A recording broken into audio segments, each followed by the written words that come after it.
رسول نے فرمایا تم سے پہلے کے لوگ اس لیے ہلاک ہو گئے کہ وہ مجرمین کو بچا لیا کرتے تھے۔ تو آج بھی مجرم بچ جاتا ہے تو دوسرے لوگ دلیر ہوتے ہیں، یعنی سزاؤں کا نفاذ ہو۔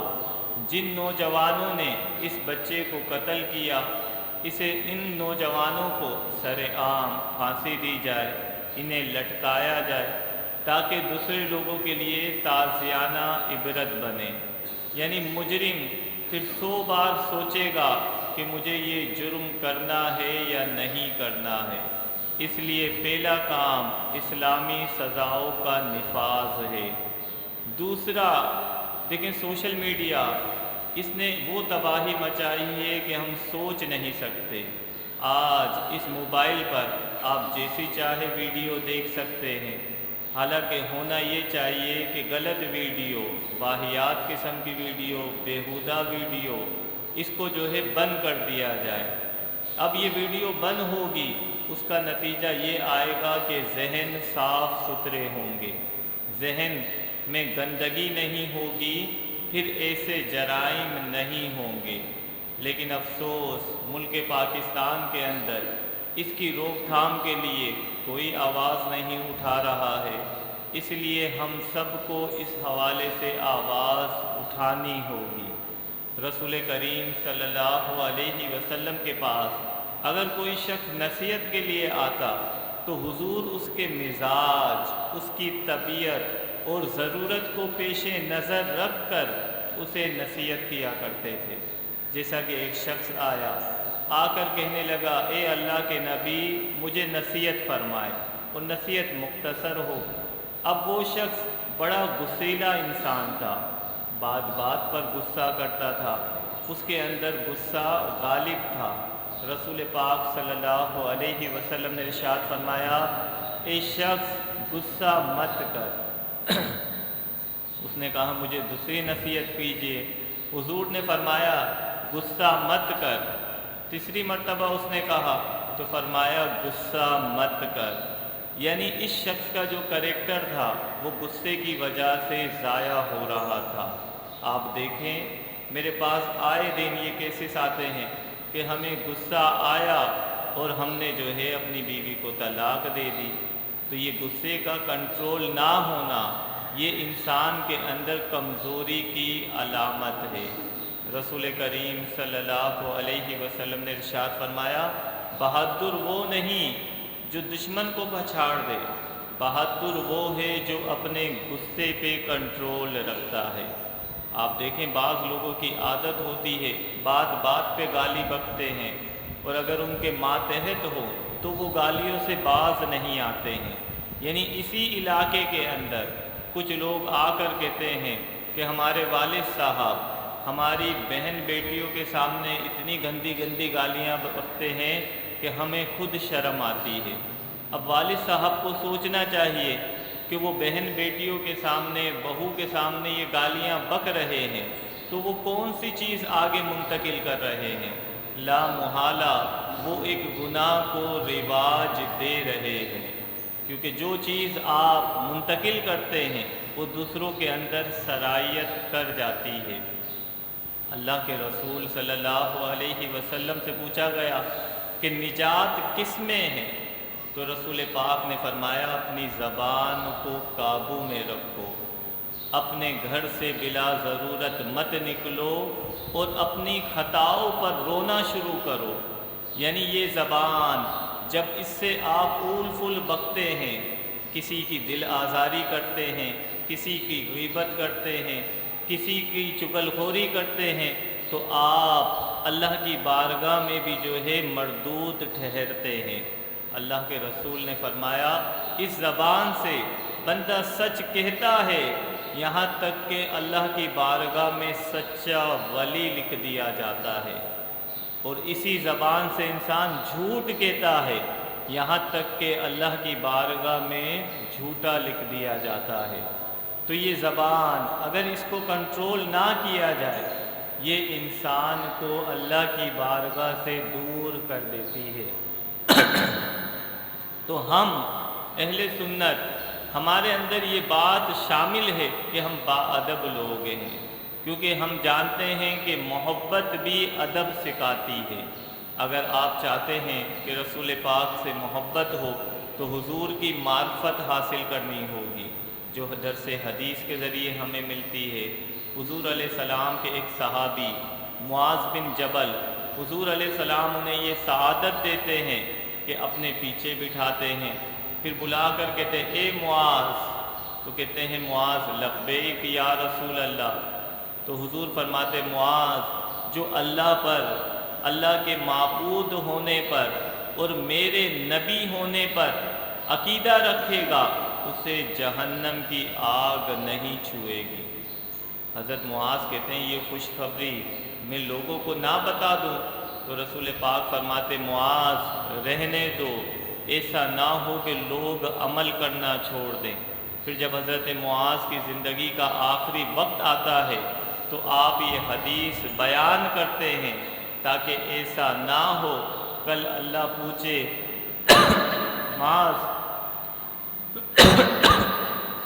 میرے نبی کی حدیث کو تو نے آگے نہیں پہنچایا، تو یہ معاذ یہ حدیث بیان کر دیتے ہیں۔ ہم کتنی حدیثیں سنتے ہیں، ہم انہیں کیوں نہیں بیان کرتے؟ اس کی وجہ ہے درود پاک پڑھنا۔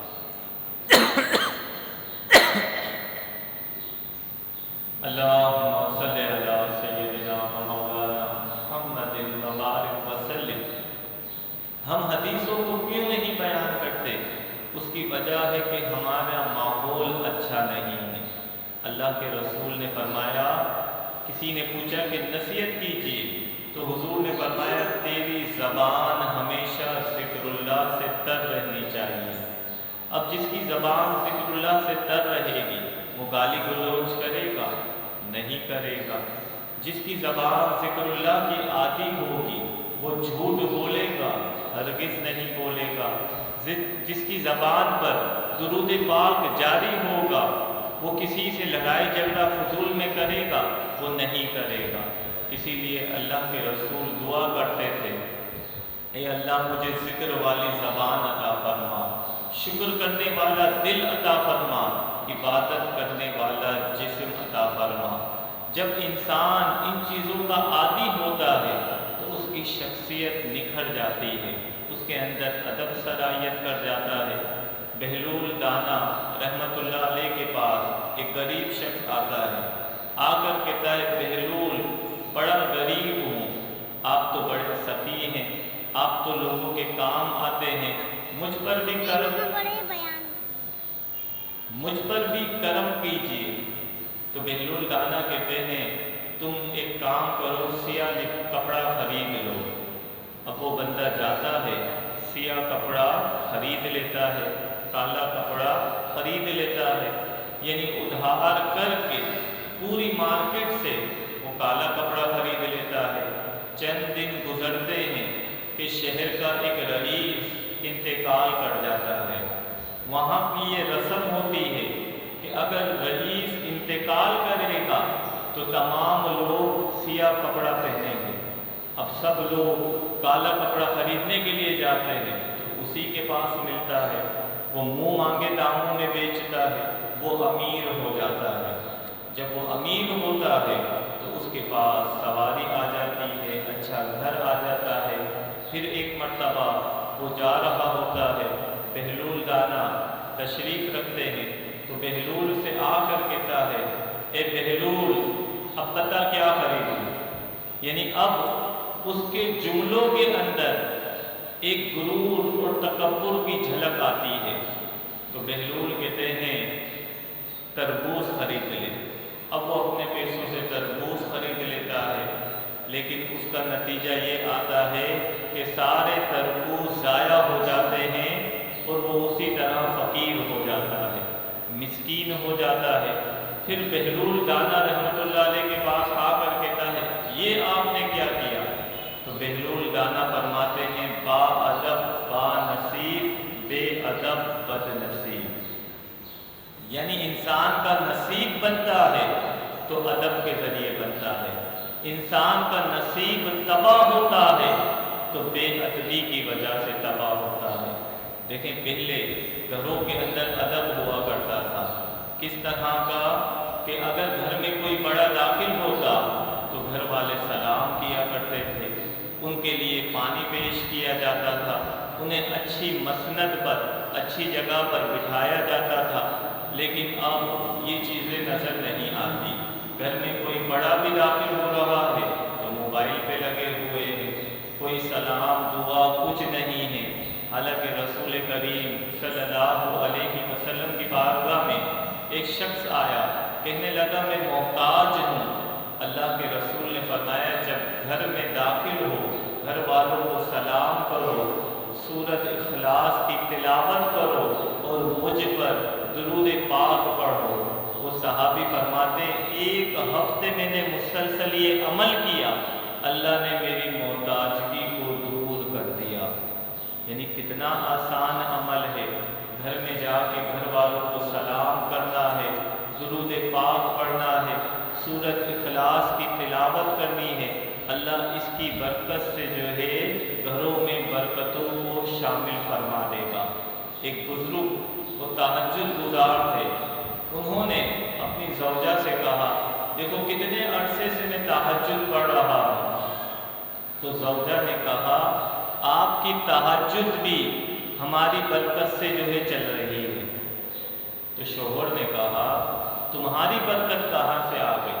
تہجد کے لیے میں اٹھ رہا ہوں، میں اپنی نیند قربان کر رہا ہوں اور تم کہہ رہی ہو کہ ہماری برکت ہے۔ تو زوجہ کہتی ہے اچھا آج کی رات آپ تہجد کے لیے اٹھ کے دکھانا۔ اللہ کا کرنا یہ ہوتا ہے کہ اس رات بزرگ کی آنکھ ہی نہیں کھلتی، تہجد رہ جاتی ہے۔ صبح فجر کی نماز میں زوجہ کو کہتے ہیں آج میری تہجد میں نے نہیں پڑھی، اس کی وجہ کیا ہے؟ تو آپ کی زوجہ کہتی ہے آپ نے تہجد اس لیے نہیں پڑھی کہ روزانہ جب میں آٹا گوندتی تھی تو اللہ کا ذکر کرتی تھی، نبی علیہ السلام پر درود پاک پڑھتی تھی، تم جب وہ روٹی کھاتے تھے ذکر والی ہوتی تھی تو اللہ اس کی برکت سے تمہیں تہجد کے لیے اٹھا دیتا تھا۔ آج میں نے وہ روٹی کے اندر ذکر نہیں کیا تو آپ کی آنکھ نہیں کھلی۔ یعنی گھر کے اندر اگر یہ باتیں ہوتی ہیں تو یاد رکھیے کہ اس طرح کے معاملات ہوتے ہیں۔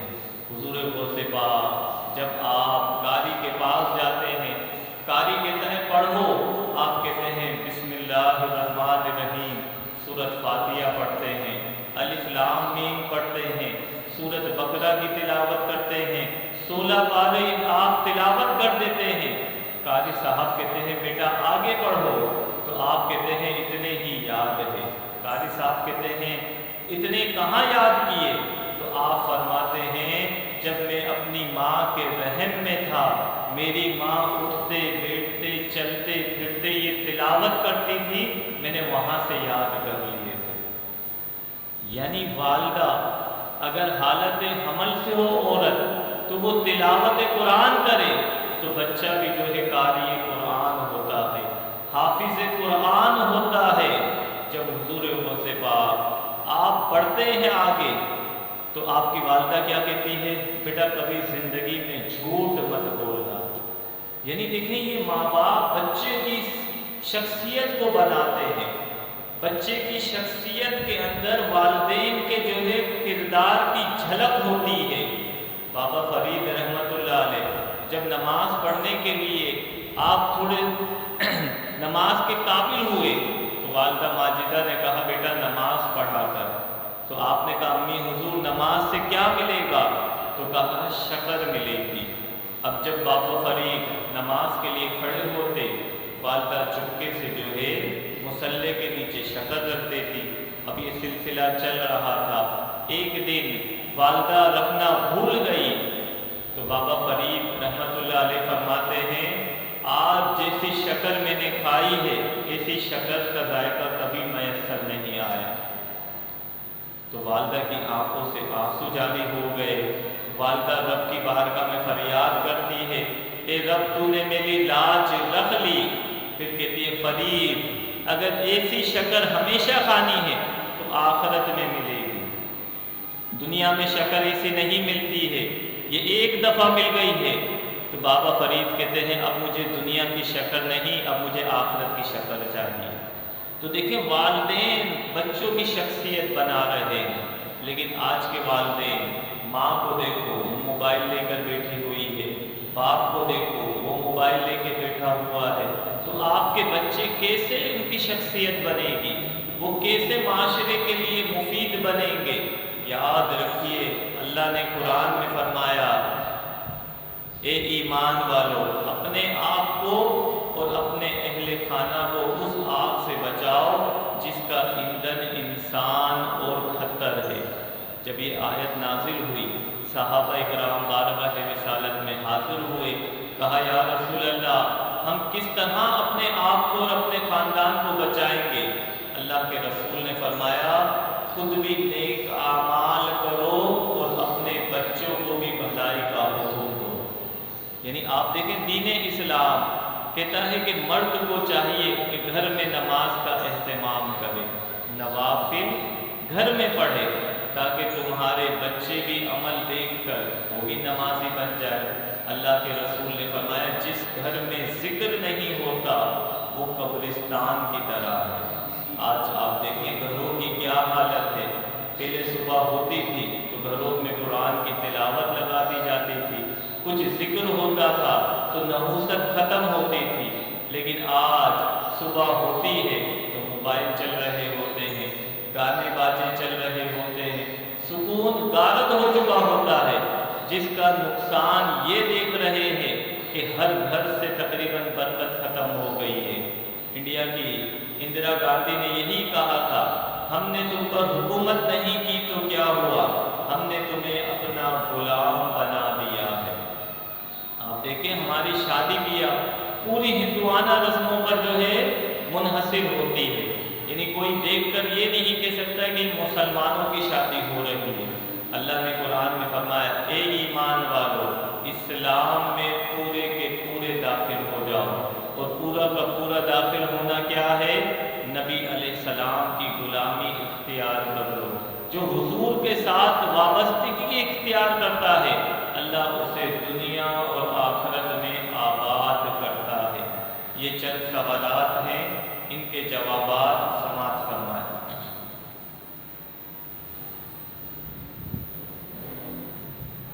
گزارش عرض ہے کہ میں بہت پریشان ہوں، میرا حصہ جائیداد میں سے نہیں دے رہے ہیں، میری 3 بیٹیاں ہیں اور 2 بیٹے ہیں،